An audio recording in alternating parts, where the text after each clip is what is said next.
And let me say three things additionally. One is that when you have these exits and you have your own generator, you create your own space, you travel in your private car because the public sector transport is not well developed. That's a very inefficient system as well. It's often environmental unfriendly, right. But generally, the generated electricity is about the most expensive form of electricity you could generate. So the one result of that, rather than going through system, is to fragmentize the basic thing that Smith was concerned with, namely the economy of large scale and skill formation. We do absolutely the worst on that. We have a very tiny scale, and they're very inefficient. So that's the first thing to recognize here with the problem. Secondly, it depends on affordability also, because you can declare independence and run your own bus, as it were, or your own car, only you have some resources. The chances of that being extended to all is pretty close to zero. But that's happening through cash transfers. So the middle class says, okay, we don't mind redistribution, our taxes or whatever it is that we pay. The cash transfer, in my mind, is a kind of an exit strategy which the middle class has used. What I don't like about cash transfer is that it's primarily redistribution. Contrary to what you might have read in the papers, I've always been against redistribution. If you raise the money, we should use it for the public services that are lacking. And the cash transfer is just convert that problem into redistribution, which is a huge mistake. Basically, redistribution is a mistake because what the poor need are better public services, not cash in their pocket. That's not what they're trying to do, what they're needing most. So that doesn't, on the other hand, to the extent that cash transfer allows them to run things like schools, run on as private schools, but cheap for the poor. Am I in favor? Yes, of course I'm in favor. But I would be in favor of retaining them. But I don't see that as a solution. So this is neither the rather quote-unquote, I think, crude left position to say that these things should be closed because these are private sector things, and that's poor don't benefit. Poor may well benefit, and even the cash vouchers, they may benefit. But this is not the most efficient way of running it. And the cash vouchers, the main merit is meant to be that you can choose between schools. But you see, if you are a peasant farmer, who's never been to school, your ability to choose between these schools on the basis of information is extremely limited. And of course in healthcare, as Kenneth Arrow discussed in the famous article in the American Economic Review in 1963, that given the asymmetry of information, you'll never be able to get there. The patient simply doesn't have enough knowledge to choose intelligently between doctors. So I think ultimately, our attempt to go fly at the face of the world experience and declare a new territory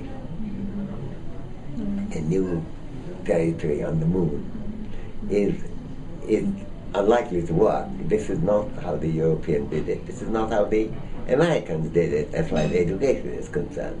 And the attempt to do healthcare is not an unmixed failure, because they also produce the finest specialized care which money can buy, and their money is very important. And that I'm not denying the role of that. But for general care of the population, it's not a very good system. But with that exception, in education, the U.S. doesn't do it. Basically, the American kid are basically educated in state schools in young days. And in Asia, that's the case almost everywhere. Of course, at some stage, when you're very prosperous, the rich might be able to opt out, as they often do, like if you take Britain, it's National Health Service, but there's also private service. Am I against private service? No. If you can, I don't see why the rich would allowed to spend money on buying a yacht or going to a holiday, in the case of India, for instance, Switzerland, in the case of Americans, to the Caribbean or whatever, should not be allowed to spend money on looking after their liver or their kidneys. So I'm not against that. On the other hand, you have to have the basic service for everyone. There is no alternative to that. The whole world, whether it's Brazil or Mexico or the United States or Europe or Korea, Japan, Hong Kong, Singapore, China, you haven't got an alternative. But there's a third point on that. You say that the people have got disgusted with these services. But that's really not the full story. Some states which have tried to do this thing have succeeded, like Kerala has succeeded, Tamil Nadu has succeeded, Himachal Pradesh has succeeded. To say that it has not worked anywhere is just a mistake. And I think it's a fairly costly mistake, because thereby you close yourself from something which is the central question which we address in the book. Why has it worked there where it's not worked elsewhere?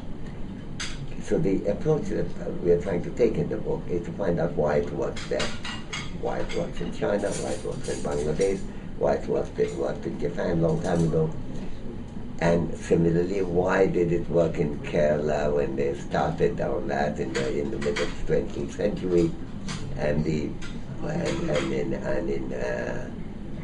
of course in Kerala there are roots going back even further, and then Tamil Nadu came in with, I think they came in with the big school meals, and basically it's a different tradition of care. They were drawing in their kind of existing.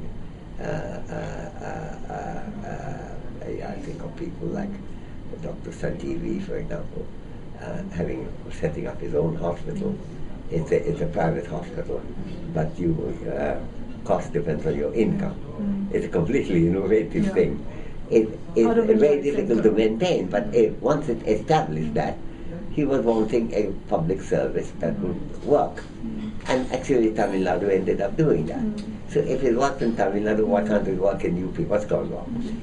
But that is the issue to look at, and I think there is a need for a major institutional reform.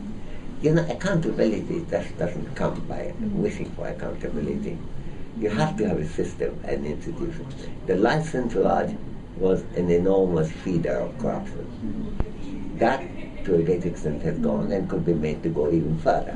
Even now, there's too many favors that the government can make at a financial profit to individuals, and that certainly has to change. But there's also need. There's a question of worker responsibility. What is the role of the union? This is a subject I've been very involved with because of the Protege Trust, which I started with my Nobel money.